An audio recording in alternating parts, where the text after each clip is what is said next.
Alors, vous faites un nouveau document dans Illustrator. C'est quoi l'intitulé de ce qu'on va faire aujourd'hui, monsieur? Donc, on va faire un logo à encoche, mais dans un premier temps, on va faire une petite illustration d'une tasse de café.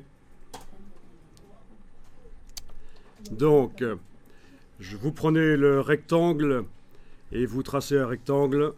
Vous allez lui mettre aucune couleur de contour et une couleur de fond noir. Aucune couleur de contour et une couleur de fond noir.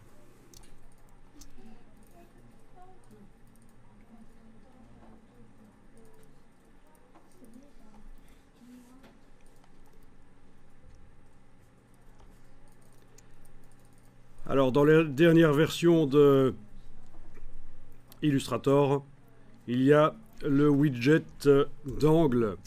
C'est les petites boules qu'on voit là, et on peut faire des angles, des arrondis différents sur les coins. On pourrait faire des grands arrondis dans le bas de la tasse, parce qu'en fait ça va être une tasse de café, ceci.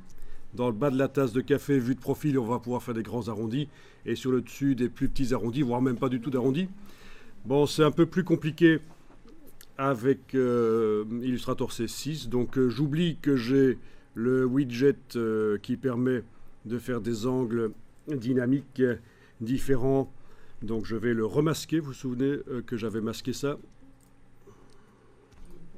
voilà.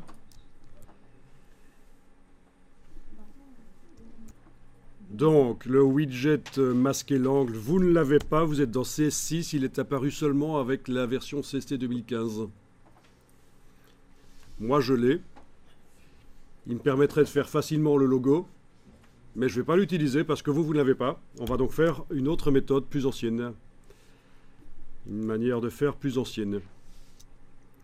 Bien, on va mettre un angle dynamique sur les coins par le menu Effet spécial arrondi. Enfin, un arrondi dynamique. Voilà. Effet spécial arrondi. Voilà.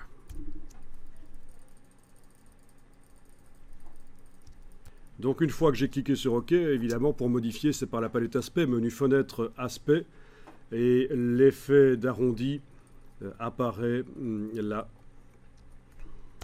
dans la palette aspect quand l'objet est sélectionné, et en cliquant dessus bien sûr on peut remodifier. Bon.